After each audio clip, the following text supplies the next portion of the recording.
Tapi ada satu hal yang saya ingat dari sejak kecil itu ada perlakuan misalnya di mana di angkot gitu, kadang ditanya, kamu ada keturunan Cina ya? Kayak gitu.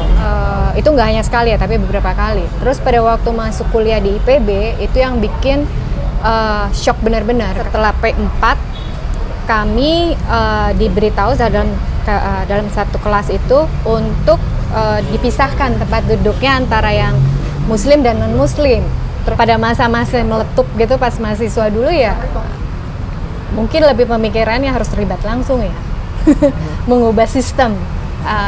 Nggak hanya secara person to person atau individu, tapi mengubah sistem itu, mengubah strukturnya, dan saat itu yang dipilih perjuangan politik kayak gitu kan. Yang saya tahu Soeharto ini salah satunya membuat katakan Tionghoa itu didiskriminasi lah, katakan, yang menjadi hidup dalam ketakutan ya. Kalau dan saya ingin membuktikan bahwa ya sebagai orang yang non muslim, perempuan Tionghoa bisa melakukan juga satu perubahan. Saya bisa kontribusi loh.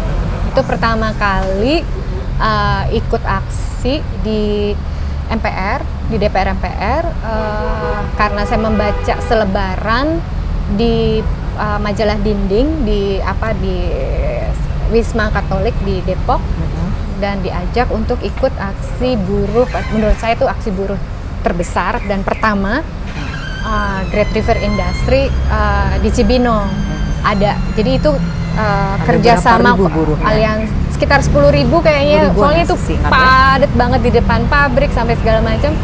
Itu bukan hanya buruh tapi juga ada mahasiswanya. Mogok angkot di Bogor ya waktu itu bersama-sama dengan kawan-kawan dari Universitas Juanda, karena kan di Bogor itu terkenal kondisinya susah untuk bergerak. Kampus-kampusnya juga kadang adem ayem kayak gitu kan. Mendesak pemerintah Kota Bogor waktu itu untuk tidak menaikkan tarif angkot. Jadi kami sama-sama melakukan mogok ke DPRD Kota Bogor seperti itu, dan itu cukup besar. Pengadilan Jakarta Pusat untuk mendukung pembebasan kawan-kawan pimpinan pada waktu itu kan, dan bukan hanya pimpinan tapi beberapa kawan yang tertangkap.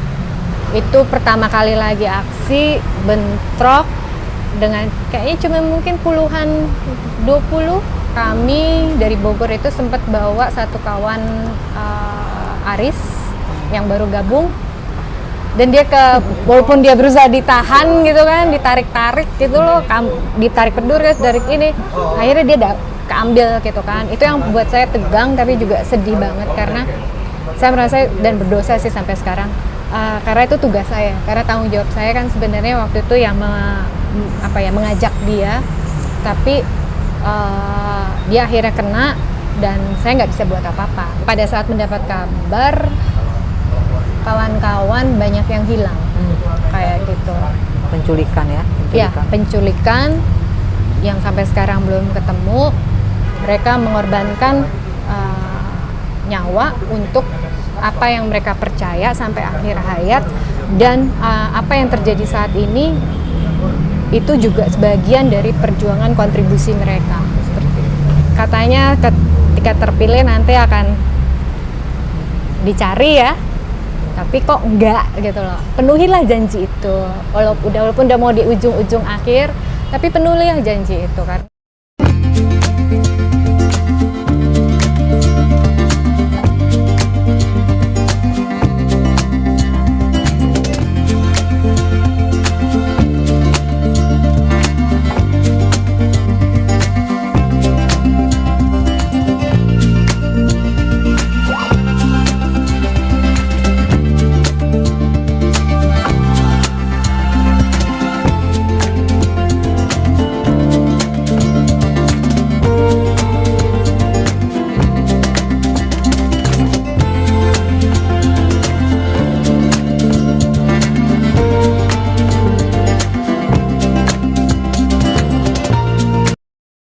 Hari ini Maci bertemu dengan teman lama, namanya Sisi. Dia adalah seorang aktivis mahasiswa, dan dia dulu juga terlibat dalam aksi-aksi mahasiswa, mengorganisir aksi-aksi mahasiswa. Dan pada bulan Mei 1998 menjelang kejatuhan rezim Soeharto atau rezim Orde Baru, Sisi mengorganisir pemogokan supir angkutan umum atau angkot di Kota Bogor. Dan Sisi juga adalah aktivis Solidaritas Mahasiswa Indonesia untuk Demokrasi atau SMID. Hari ini Maci dan Uut atau Sri Utami, yaitu aktivis buruh, bertemu dengan Sisi yang dulunya adalah aktivis mahasiswa, dan nanti kita akan berbincang-bincang dengan Sisi tentang pengalamannya di masa lalu dan pengalaman-pengalamannya pada hari ini, yang juga ingin kita ketahui setelah sekian lama berlalu, apa yang Sisi kerjakan saat ini dan apa yang dia pikirkan dan pendapatnya tentang masa sekarang setelah lebih dari 24 tahun pasca reformasi. Nanti kita akan berbincang-bincang dengan Sisi.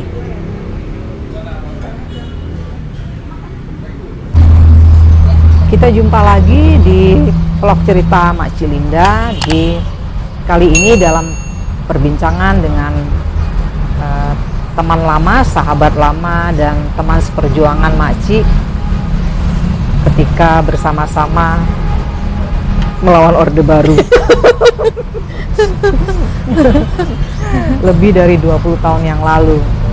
Jadi di episode ini Makci sengaja menemui teman-teman Makci, teman-teman lama, sahabat dari masa lalu dulu, untuk mendengar mereka bercerita, agar cerita-cerita mereka, agar sosok-sosok mereka dapat diketahui oleh siapa saja yang menonton vlog cerita Mak Cilinda, bahwa tidak semua orang yang berjuang, orang yang berjasa itu diliput ataupun diberita di media-media arus utama, tetapi banyak sekali orang-orang yang berjuang, berkorban, menghadapi resiko, segala macam intimidasi, kemudian mengorganisir massa, buruh, mahasiswa, pelajar, kaum miskin perkotaan.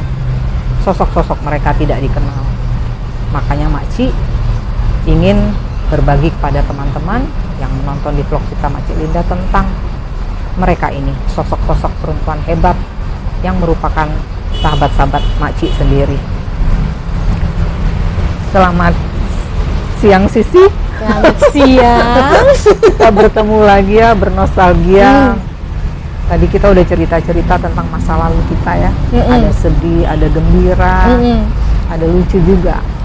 Nah, memang kita sudah berkawan sangat lama, tapi kadang-kadang atau seringkali kita bahkan lupa ya, atau tidak tahu tentang siapa kawan kita itu. Betul.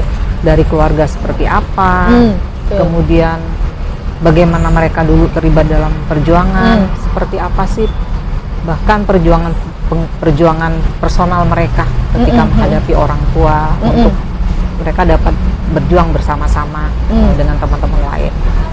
Sisi, aku ingin mendengarkan cerita Sisi. Boleh. Sisi dari keluarga seperti apa, dilahirkan dalam keluarga seperti apa. Dapatkah Sisi menceritakan dari keluarga seperti apa Sisi berasal tadi? Saya berasal dari keluarga yang sederhana. Bapak dan mama keturunan Tionghoa. Kalau papa dari Jakarta, mama dari Bogor. Papa seorang peternak ayam.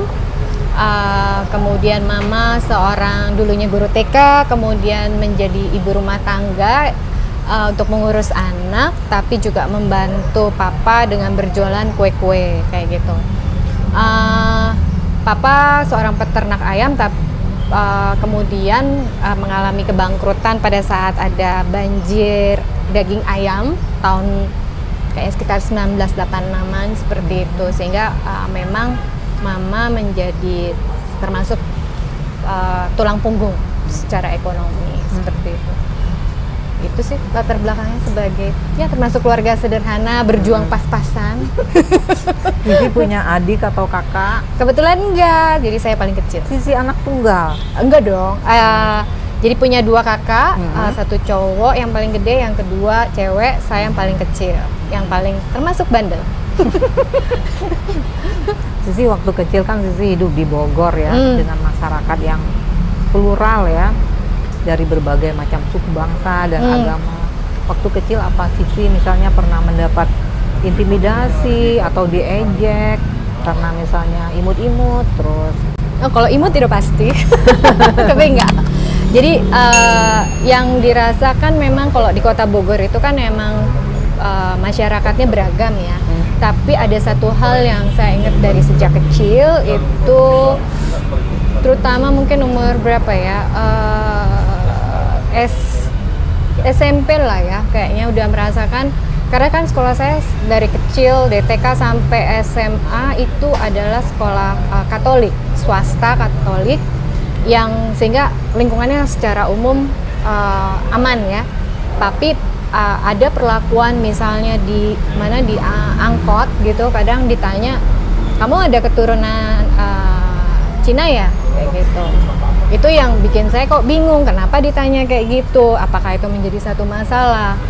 Kemudian pada waktu itu nggak hanya sekali ya, tapi beberapa kali. Terus pada waktu masuk kuliah di IPB itu yang bikin shock benar-benar, karena baru pernah ngalamin pada saat setelah P4 kami diberitahu dalam satu kelas itu untuk dipisahkan tempat duduknya antara yang Muslim dan non-Muslim. Terus terang saya bingung karena kan nggak pernah tuh ngalamin kayak perlakuan ya katakan berdiskriminasi berdasar agama ya, sampai kami harus berunding dengan kelompok yang Muslim, dan kami mengatakan bahwa yang non Muslim ini mengatakan kita ini habis P4 loh, kita diajarkan untuk keberagaman, kenapa kita harus dipisahkan berdasarkan satu agama tertentu di dalam ruang kelas di institusi pendidikan, seperti itu. Sampai kami berdebat 2 jam tanpa ada solusi, tapi perlawanan kami pada saat itu ya cukup menghasilkan sehingga tidak ada pemisahan tempat duduk, karena itu juga terjadi di ruang-ruang kelas di tingkat persiapan yang lain, dan itu menjadi isu hangat. Terus terang itu shock pertama. Selain memang pernah juga beberapa kali kalau jalan diteriakin lah, Cina atau Katolik gitu. Jadi juga pada waktu misalnya dengar ceramah agama di lewat toa itu cukup besar kan, jadi kedengeran lah ketika saya tinggal di rumah tante itu yang kok kesannya bersifat negatif terhadap yang bukan Muslim, sehingga itu menimbulkan beberapa pertanyaan kayak gitu, kenapa kok seperti ini. Karena menurut saya Bogor kan aman, nyaman, tapi ada kejadian-kejadian seperti itu yang ya menimbulkan mulai tanda tanya gitu. Waktu Cici masih kuliah di IPB itu, Cici sempat bertanya nggak kepada dosen yang ingin kalian dipisahkan dari Muslim itu, apa alasannya dia ingin membagi mahasiswanya atas Muslim dan non-Muslim? Pada waktu sih nggak nanya sama ke dosennya sih ya, tapi karena memang sebelumnya akhirnya ketika itu ya dengan kakak-kakak senior itu memang diberitahu bahwa ini hal yang umum terjadi di IPB seperti itu. Dan pada saat naik persiapan tingkat 2, pas dari tingkat persiapan terus naik ke tingkat 2, itu pun kejadian seperti itu lagi pada saat sudah di jurusan program studi, dan kejadian itu terjadi di depan dosen, dan dosen itu tidak melakukan apa-apa, tapi kemudian ada senior yang mengulang pelajaran pada saat kejadian itu terjadi di tingkat 2 itu sampai teriak, ini apa-apaan lagi ya gitu. Dan dia memang non-Muslim, ini nggak boleh kayak begini. Dan akhirnya di program studi saya itu di kelas itu tidak berhasil untuk kemudian terjadi pemisahan tempat duduk lagi. Tapi itu yang menimbulkan juga apa ya, bahwa hal ini tidak boleh terjadi gitu loh. Karena saya nggak puas kok ya kan nggak ada, kalau masalah ras saya keturunan etnis Cina ya dari Tuhan ya, ngapain dipersoalkan. Sederhananya saya gitu loh, itu dari sono gitu loh, ngapain dikotak-kotak, udah nggak bisa. Agama itu urusan pribadi. kenapa juga harus kita berantem soal begitu gitu loh kan, pikiran sederhananya ngapain berantem kayak gitu, ya udahlah masing-masing gitu kan. Ya hal-hal seperti itu yang kemudian ya menimbulkan keinginan untuk menjadi lebih lebih damai, lebih bisa saling terima kayak gitu, tanpa harus kita pusing-pusing soal diskriminasi lah kayak gitu. Ngapain juga kayak gitu-gitu diurusin gitu loh kan, ya hal-hal yang udah dari sononya lah ya, dan pilihan pribadi kayak gitu. Kalau menurut Sisi sendiri, sebelum kita beranjak ke topik yang lain ya, boleh, apa sebabnya terjadi diskriminasi ataupun ejek mengejek itu? Apakah orang-orang non-muslim, apakah orang-orang muslim ini memang mereka tidak suka, atau memang ada latar yang lainnya sehingga membuat mereka seperti itu? Dalam kasus Sisi di kampus itu, apa yang sebetulnya terjadi dengan IPB ini pada waktu Sisi masih kuliah? Pada waktu itu sih pemikirannya sebenarnya kan diskusi juga ya sama teman-teman. Terus jadi memang itu sesuatu yang direkayasa secara sosial, jadi dibikin strukturnya membuat bahwa yang mayoritas dalam hal ini berdasarkan agama adalah yang mendominasi, jadi yang minoritas itu harus nurut seperti itu, dan itu kan diberlakukan secara tidak langsung kelembagaan dan juga membangun budaya bahwa kami yang mayoritas ini yang harus lebih didengar dan diikuti seperti itu. Dan itu pun yang terjadi pada saat ya dalam hal ini ethnicity ya, dalam berdasarkan etnis, kenapa orang Tionghoa selalu menjadi katakan kambing hitam. Itu pun nggak terjadi ujuk-ujuk begitu aja, tapi itu proses yang udah panjang, udah karatan di dalam diri kita, dalam pola hidup kita, dalam pola pikir kita, sesuatu yang dianggap lumrah kayak gitu. Jadi menurut saya itu proses yang menginternalisasi secara budaya dan secara yang didukung oleh struktur sosial, struktur susunan bahkan kelembagaan baik agama, pemerintahan seperti itu. Kalau ngelihat dari sejarahnya itu juga dipelajari mungkin oleh pemerintah saat ini sebagai yang efektif. Pada zaman Belanda itu kan bagaimana Tionghoa yang notabene dianggap juga non muslim itu kan sebagai ya disayang-sayang kalau diperlukan, tapi begitu nggak diperlukan dijadiin kambing hitam, ditekan-tekan, jadiin katakan sebagai penyebab segala keterpisahan ekonomi, kesenjangan ekonomi seperti itu. Sejak zaman Belanda berarti. Sejak zaman Belanda yang strategi itu dipinjam oleh pemerintah Orde Baru dan berhasil terbangun secara budaya dan secara struktur sosial dan politik juga.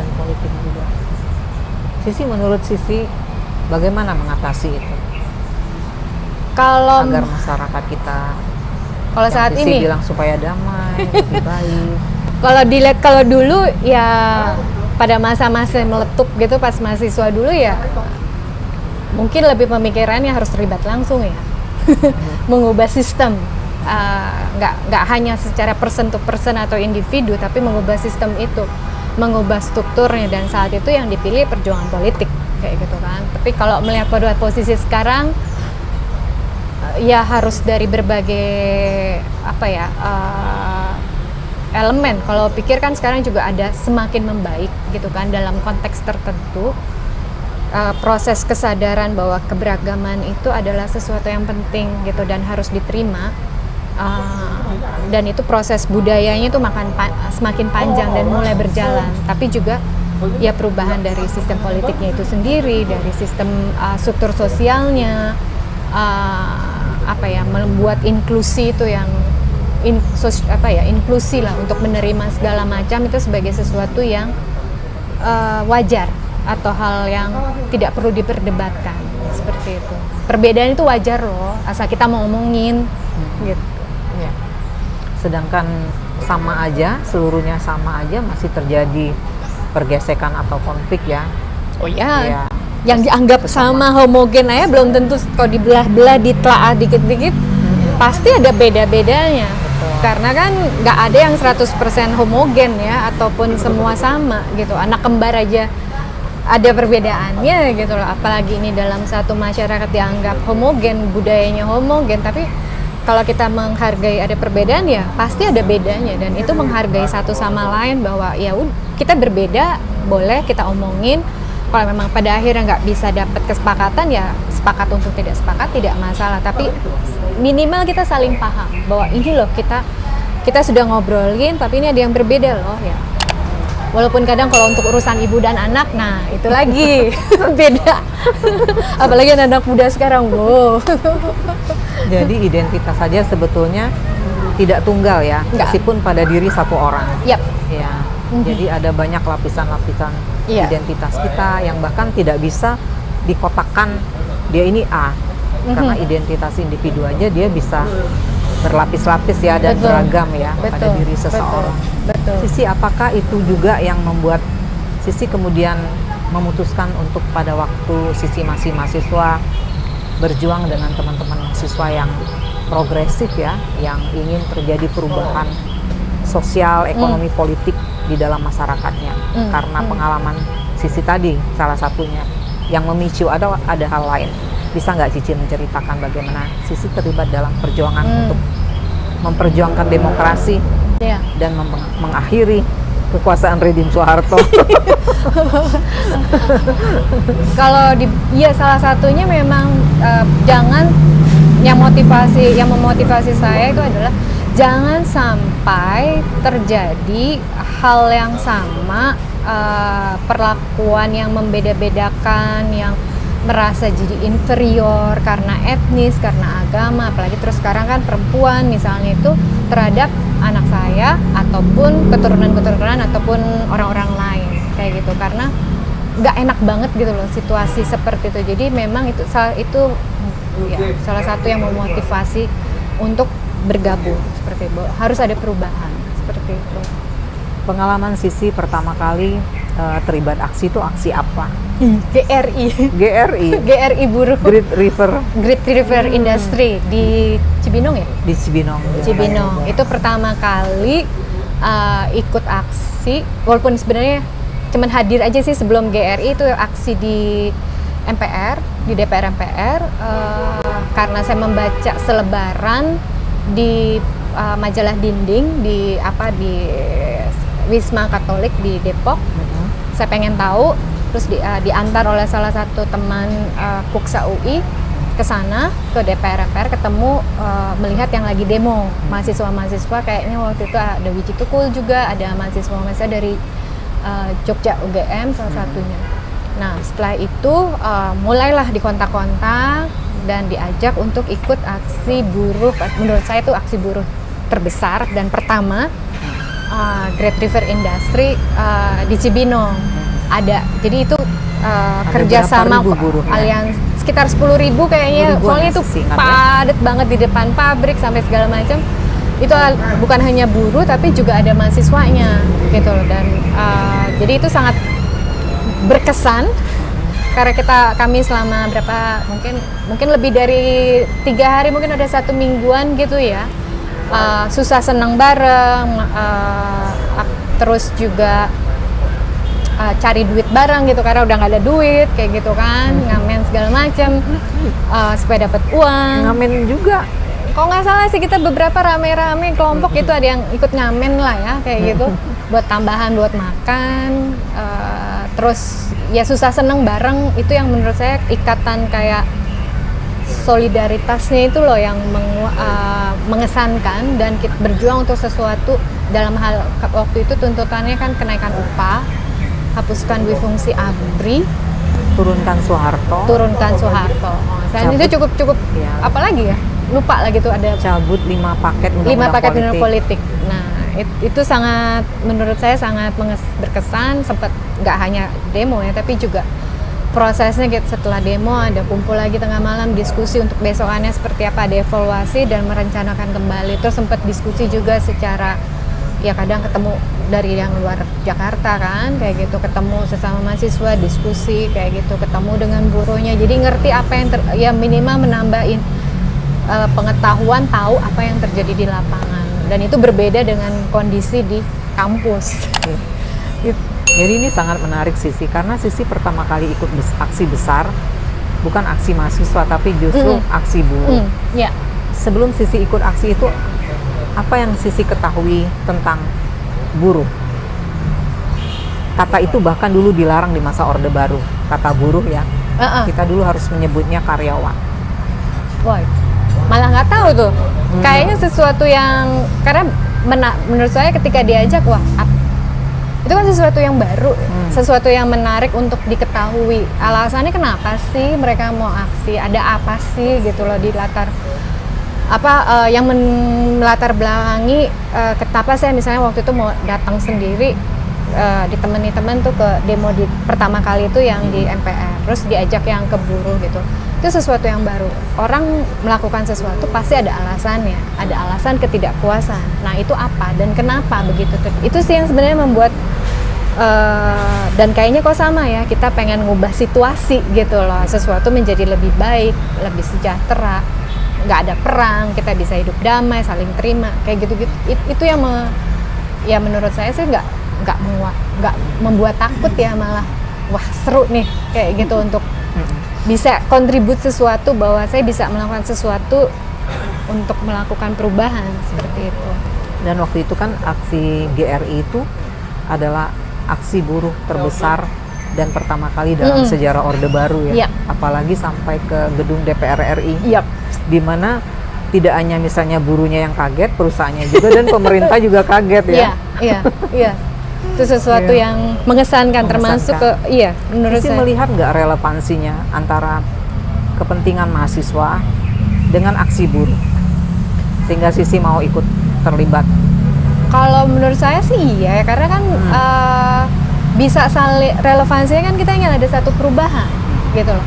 Kalau misalnya mahasiswa itu tuh kan punya orang tua, punya keluarga, punya saudara. Siapa yang tahu kalau mereka juga punya latar belakangnya dari buruh. Mereka pengen melakukan perubahan supaya upahnya naik, kondisi saya waktu itu masih belum ngerti tuh apa yang 5 paket undang-undang politik yang turunkan tapi yang saya tahu Soeharto ini salah satunya membuat katakan Tionghoa itu didiskriminasi lah, katakan, yang menjadi hidup dalam ketakutan. Ya kalau dan saya ingin membuktikan bahwa ya sebagai orang yang non muslim, perempuan Tionghoa bisa melakukan juga satu perubahan. Saya bisa kontribusi loh. Kita sama-sama berjuang untuk keadaan yang lebih baik. Itu aja sih. Ini relevan. Jadi saling kerjasama. Kenapa enggak gitu loh? Kenapa harus kita dikotak-kotakan menjadi ini kelompok si mahasiswa, ini kelompoknya buruh, ini kelompoknya tani. Bahkan kalau misalnya di PB kita katanya belajar pertanian, ke sawah juga paling cuma 1 kali, boro-boro ituin nyangkul atau ketemu petani misalnya kan. Jadi kesannya kan jauh banget gitu loh antara kenyataan di lapangan sama apa yang kita pelajari tentang pertanian kayak gitu. Ya kenapa? Ya kalau ini bisa saling nyambung, kenapa enggak kayak gitu. Sisi kan dalam perjuangan, tadi kan Sisi bilang dalam kehidupan sehari-hari ada pergesekan atau ada semacam diskriminasi atau juga sering diperolok ya. Misalnya naik angkutan, kok kalau orang Cina ditanya, kamu ada keturunan Cina, kok kalau orang Batak dan orang Jawa nggak ditanya, kamu ada keturunan Batak atau ada keturunan Jawa atau keturunan Sunda, kan enggak ya. Di dalam organisasi Sisi sendiri, waktu itu Sisi apa ya organisasinya?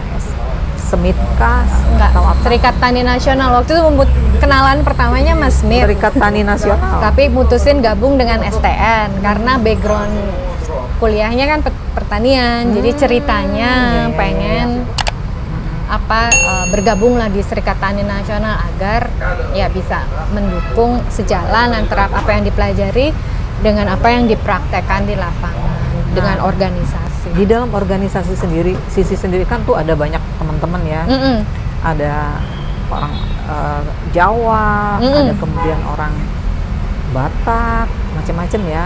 Ada orang-orang Tionghoa juga ya, ada beberapa teman kita juga kan orang Tionghoa. Sisi merasakan adakah diskriminasi di dalam organisasi Sisi Advo? Saat itu sih enggak ya. Tidak ada ya? Enggak ada, karena kan mungkin karena yang menyatukan itu adalah keprihatinan terhadap situasi yang terjadi ya, situasi politik, situasi sosial, budaya yang terjadi di Indonesia saat itu, pada saat Orde Baru. Dan kita sama-sama ingin melakukan suatu perubahan seperti itu. Jadi itulah yang menyatukan, dan tidak, bahkan kadang ya karena kan secara fisik, secara bahasa juga kelihatan mereka dari suku atau etnis mana, tapi kadang nggak nanyain juga ini agamanya apa, kayak gitu. Itu bukan sesuatu yang penting, bukan faktor penting dan utama pada itu. Jadi pada di organisasi itu aku juga masih ingat ya, jadi ada teman kita yang sholat, rajin sholat, bagi kita itu biasa aja. Terus ada teman yang seperti Sere ya, ke gereja HKBP. Oh iya. Kita biasa-biasa aja juga, nggak sesuatu yang aneh bagi kita. Ya, bukan sesuatu yang harus bukan sesuatu yang, ya itu memang begitulah kehidupan dalam bangsa Indonesia yang beragam suku dan agama ya. Terus bisa nggak menceritakan atau berbagi cerita apa aja pengalaman Sisi dulu dalam organisasi gerakan yang bisa juga menyedihkan atau mengerikan atau menakutkan? Mungkin 1-2 pengalaman Sisi bisa bagikan kepada kita. Yang penonton vlog cerita Mak Cilinda. Yang paling mungkin pertama kali itu mogok angkot di Bogor ya, waktu itu bersama-sama dengan kawan-kawan dari Universitas Juanda, karena kan di Bogor itu terkenal kondisinya susah untuk bergerak, kampus-kampusnya juga kadang adem ayem kayak gitu kan. Jadi pada kondisi ada kenaikan tarif angkot. Nah, dan ini kesempatan juga untuk kita mengajak kawan-kawan mahasiswa untuk bekerja sama dengan para sopir angkot untuk mendesak pemerintah Kota Bogor waktu itu untuk tidak menaikkan tarif angkot. Jadi kami sama-sama melakukan mogok ke DPRD Kota Bogor seperti itu, dan itu cukup besar. Ya termasuk besar lah, yang pertama sampai mogok nggak bisa kemana-mana, lumpuh Kota waktu Bogor. Itu terus apalagi ya yang mau Sisi itu sekitar bulan Mei tahun 98 ya, kayaknya jauh sebelum deh. Itu masih awal-awal kami setelah 96 apa ya kalau nggak salah, kejadian setelah 27 Juli 96. Saya lupa. 98. Enggak, itu jauh sebelum kayaknya. Sebelum 99 sebelum 98. Setelah itu kan iya kalau nggak salah. Setelah itu ya mulai kejadian 27 Juli kan dengan kawan-kawan. Apalagi yang harus diceritain ya, banyak. Nah ini yang menarik yang pengorganisiran sopir angkot. Sisi kan pada waktu itu masih mahasiswa, tapi ingin bersama-sama dengan sopir angkot untuk memperjuangkan hak-hak mereka ya. Dengan penaikan tarif kan berarti mungkin jumlah penumpang jadi nggak sebanyak dulu, dan rentetannya sangat panjang. Apakah Sisi mengalami suatu kesulitan atau juga bagaimana caranya, atau bisa berbagi kepada penonton cerita Mak Cilinda, bagaimana sih cara kita mengajak rakyat untuk berjuang bersama? Karena kan Sisi dari dunia mahasiswa yang tentu sangat berbeda ya, cara memandang sesuatu, pengetahuannya mungkin lebih banyak, dan mengajak sopir angkot ini bagaimana tantangannya atau kesulitan yang dihadapi pada waktu yang bisa diatasi kemudian sehingga terjadi mobilisasi massa. Karena kupikir ini kan juga kerja bareng ya, tapi bukan berarti saya nggak bisa ngeklaim bahwa itu hasil kerja pengorganisiran mahasiswa ya. Karena saya yakin pada saat itu juga momentumnya tepat. Jadi karena kan para supir angkot ini kan juga berdasarkan jurusan atau rute, mereka punya kelompok-kelompok sendiri. Jadi itu juga momentum mereka sudah mengorganisir diri. Tapi kebetulan pada saat itu kami juga masuk ke dalam bekerja dengan beberapa kawan mahasiswa, terutama di mahasiswa Juanda, itu kita diskusi gitu loh, dan mencoba membagi pekerjaan gitu, tugas untuk kira-kira siapa yang bisa dideketin gitu loh ke supir-supir angkot yang mana. Nah akhirnya pada waktu itu adalah kebetulan ada kawan-kawan dari supir angkot yang 01 daerah Ciawi seperti itu, dan 02 masuk lewat situ untuk mereka mengorganisir seperti itu. Sementara kami berusaha juga kawan-kawan yang lain bergerak dengan beberapa supir angkot yang lainnya. Nah pada saat momentum itu ketemu, misalnya nih kelompok yang dari 01 juga sama-sama menuju DPRD, ketemu lagi dengan para supir angkot yang memang mereka sudah punya kumpulannya sendiri seperti itu. Ya makanya dibilang ini kerja, momentumnya tepat, kerja pengorganisirannya juga bisa lewat beberapa kawan yang lain seperti itu, dengan isu yang kemudian coba dimasukin selain tentang penurunan tarif angkot seperti itu, tapi juga ada isu-isu lain yang sebaiknya mereka angkat. Itu kemudian akhirnya tarif angkot tidak jadi dinaikkan. Lupa saya waktu itu, kayaknya iya kali ya. Saya lupa. Ditunda untuk dinaikkan.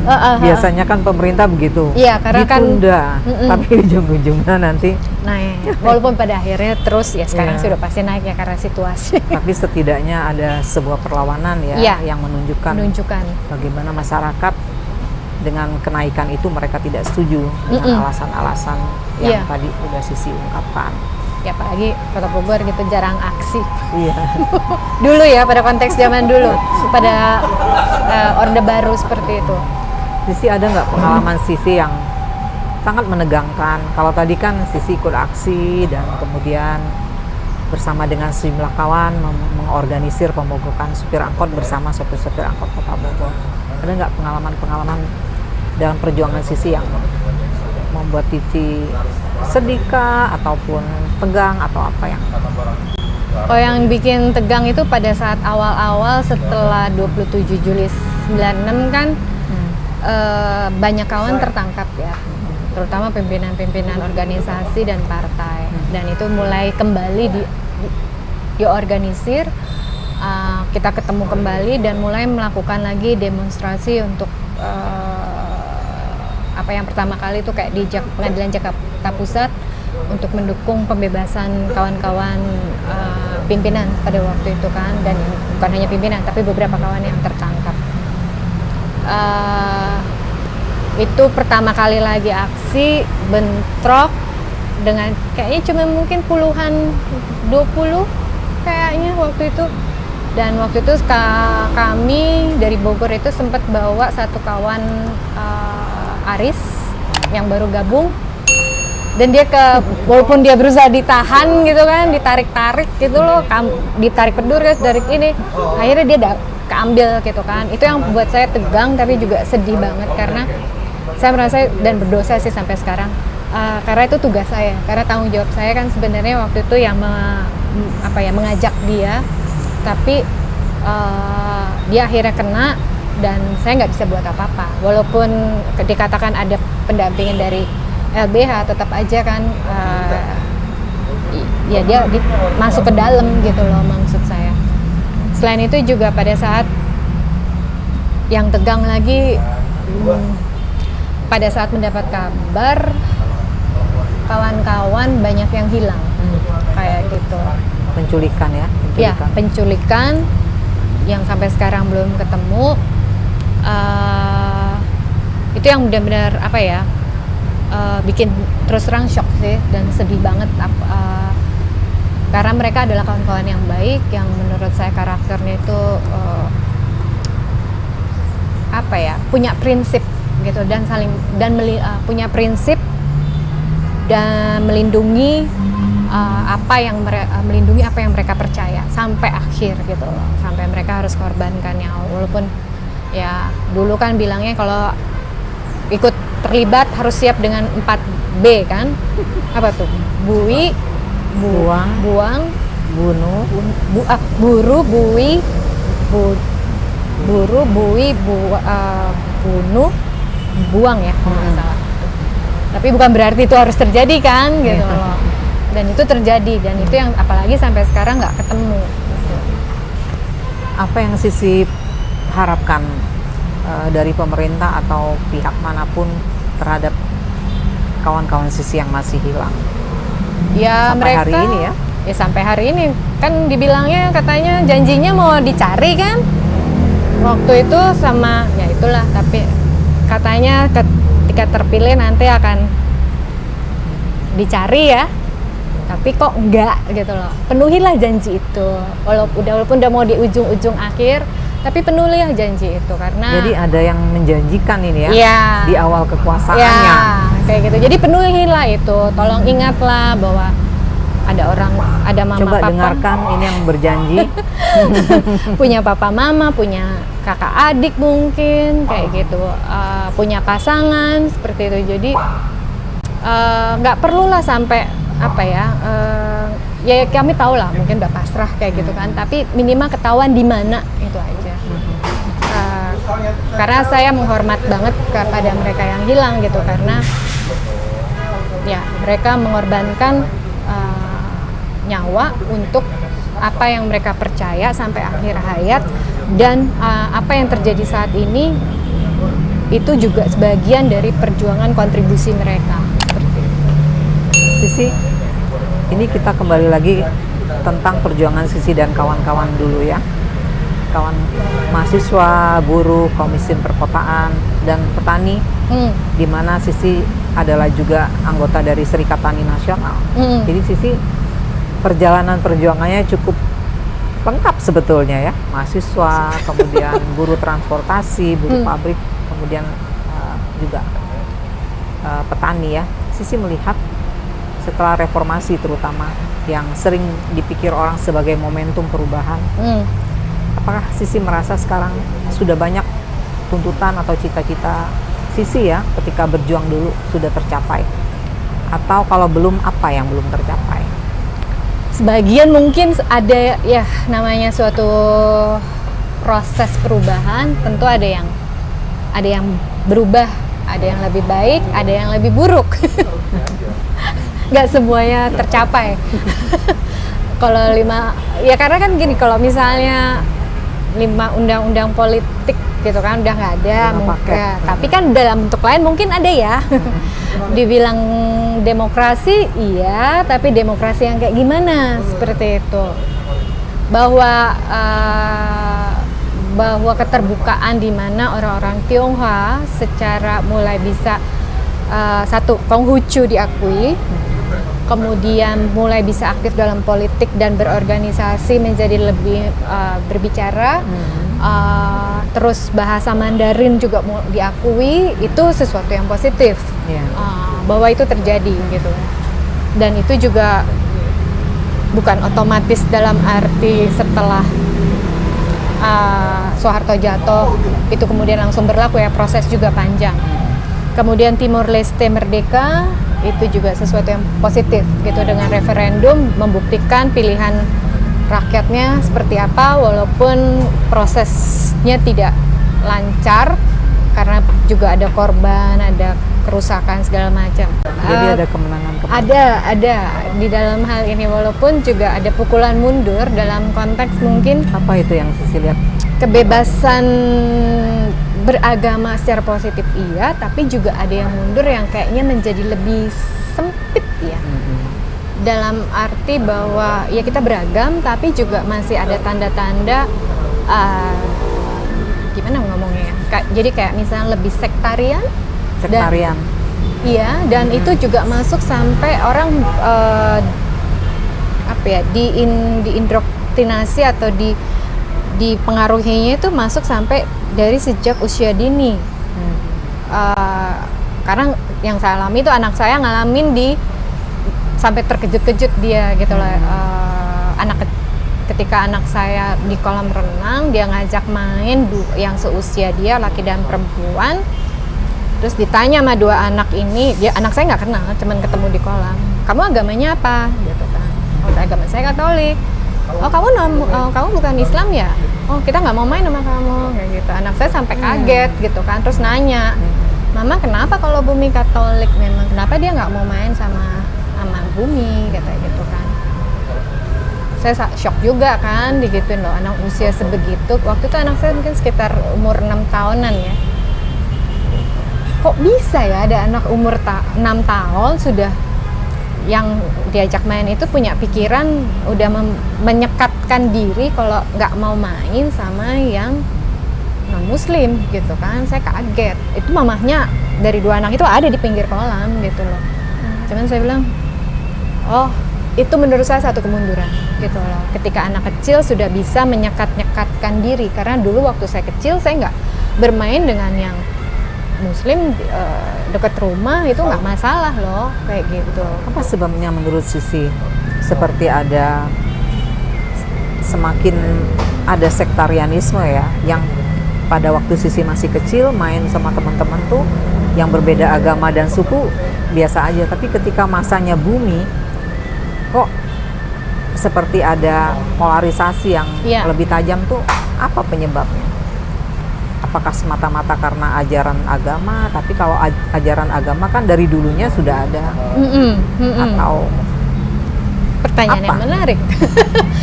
Mungkin kalau dulu kan di IPB itu ada ya, tapi kan di lingkungan terkecil kayak rumah, tetangga, rukun tetangga itu kan lebih kita bermain bersama-sama tanpa membandingkan mungkin, dan juga nggak masuk ke dalam pola pikir anak yang sampai sistem pendidikan.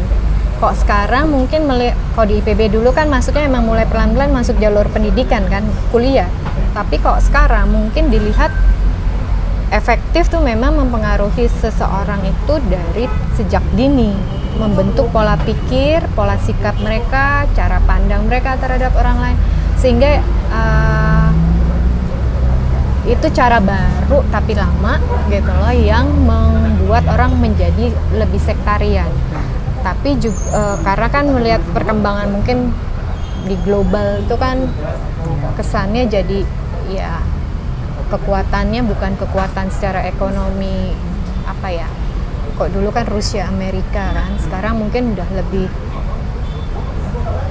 lebih kompleks lagi isunya dengan melarikan diri ke agama, karena agama itu kan menjadi cantolan juga ketika kita belum menemukan jawaban, sehingga menemukan kenyamanan di dalam agama untuk menenangkan jiwa misalnya atau apa. Jadi menurut Sisi ada imbas dari suatu konflik global juga yang masuk ke dalam situasi nasional kita, bahkan sampai daerah-daerah ya, yang merupakan jadi bukan sesuatu yang terjadi kebetulan atau mendadak, tetapi ada situasi politik yang antara lain politik global ikut mempengaruhi kehidupan dalam sebuah negara, termasuk Indonesia ya, termasuk dalam bagaimana hubungan antar agama, pemeluk agama di negara tersebut, yang dalam kasus ini Indonesia. Ini sangat menarik sebetulnya kalau kita kaji lebih dalam lagi untuk mengurai apa misalnya akar-akar konflik ataupun konflik-konflik itu yang kemudian bisa memasuki pergaulan ataupun hubungan sehari-hari masyarakat ya. Mungkin juga ekonomi ada di situ. Tapi saya rasa mungkin dalam diskusi kita ini nggak kesana. Kita tidak memperpanjang ke sana, tapi tertarik membuat saya untuk mendiskusikan dengan Sisi juga dan teman-teman Uut dengan Priska dalam suatu diskusi khusus. Ini saya serius ya, tentang bagaimana ini, karena itu adalah masalah yang juga turut seperti mengkhawatirkan banyak orang. Mengapa ada sektarianisme yang menajam, yang kalau kita pikir dulunya memang kita sudah berbeda, tetapi mengapa sekarang lebih seperti mengental? Nah itu pasti harus ditelusuri jawabannya. Yang tadi Sisi sudah tercetus antara lain adanya konflik global ya, di mana ada negara-negara besar dunia yang terlibat, yang nanti akan kita bicarakan secara khusus. Sisi sudah memberikan inspirasi kepada saya. Sama-sama. Sip. Nanti kita bicara soal Bumi ya. Sisi kan sekarang seorang ibu. Dan dulu aktivis. Dan aktivis yang betul-betul bukan hanya sekedar ikut aksi, tapi juga mengorganisir, memobilisasi massa ya untuk menuntutkan haknya, melawan kekuasaan yang otoriter atau menindas rakyat dan sewenang-wenang. Bagaimana kalau suatu hari Bumi memutuskan untuk menjadi aktivis juga? Apakah Sisi khawatir atau merelakan? Itu pilihan Bumi ya. Iya. Artinya ketika dia sudah mencapai usia untuk bisa mengambil keputusan apa yang terbaik buat dia, ya silakan gitu loh. Asal dia bisa bertanggung jawab terhadap keputusan dia dan siap dengan konsekuensinya, bertanggung jawab atas konsekuensinya, ya silakan. Karena itu yang saya pelajari dari Papa Mama juga gitu loh. Silakan ambil keputusan, tanggung jawab terhadap keputusan dan juga konsekuensinya. Tentu, tapi yang baik ya. Maksudnya bukan yang karena sekalian atau apa gitu. Sekarang Bumi kelas berapa? Kelas 3. 3 SD. Umur 9 tahun. Ya. Tapi dia udah mulai kritis ya. Oh, sangat. Sangat kritis, nanyanya udah yang bikin mamanya, "Hah? Hah? Oke." Anak-anak sekarang lebih cepat bertanya dan lebih kritis, lebih cepat dewasa. Lebih cepat dewasa ya. Karena kan ya pengaruh informasi, perkembangan teknologi seperti itu. Jadi ya ada positif ada negatif. Termasuk juga ya karena kan gadget, games kayak gitu, ada positif ada negatifnya. Jadi ya siap-siap orang tua memiliki problem yang sama. Kurang lebih. Sisi apalagi yang saya belum bertanya ya, tapi sepertinya kayaknya udah cukup ya. Baik. Terima kasih banyak Sisi. Sama-sama. Kita udah reuni dan kita masih berkawan baik sampai sekarang dan mengenang masa lalu kita ya. Dan ada cerita lucu, tapi kalau kita ingat kawan-kawan yang belum kembali juga ada rasa sedih. Semoga nanti mereka segera dicari ya. Dan kita tidak bisa berkompromi. Nggak bisa. Kita Kebetulan harus dicari. membentuk tim pencari khusus Tim pencari. Ya. Komitmen.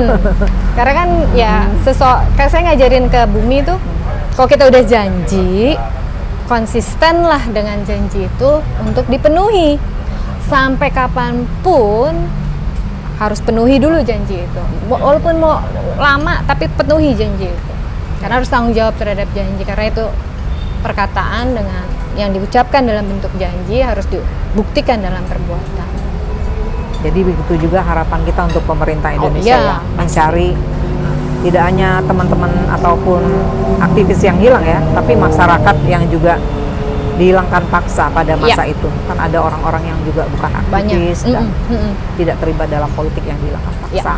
Semua korban-korban tindak kekerasan dan pelanggaran HAM berat yang harus kan itu dijanjiin kan untuk diselesaikan. Itu harus dipenuhi itu. Karena sudah janji. Iya. Kalau nggak ntar saya ditanya lagi sama anak, kenapa Bumi diajarin begini tapi buktinya begini-begini enggak? Nah kan, saya juga sebagai orang tua kan harus tanggung jawab. Harus menjelaskan ya. Iya. Kenapa? Kita kan harus jujur, harus berjanji dan siap memenuhi janji itu. Itu aja sih. Baiklah. Teman-teman, kita sudah berbincang-bincang dengan Sisi, kawan makcik yang hebat, yang teguh pada pendirian dan sudah berbagi kepada kita bagaimana perjuangannya pada masa lalu ketika berjuang bersama rakyat di masa Orde Baru dan apa yang kemudian tercapai di masa-masa sesudahnya dari perjuangan itu, termasuk sejumlah kemenangan-kemenangan maupun mungkin kekalahan dan hal-hal yang belum terwujud. Sampai jumpa lagi ya di vlog cerita Makcik Linda episode berikutnya.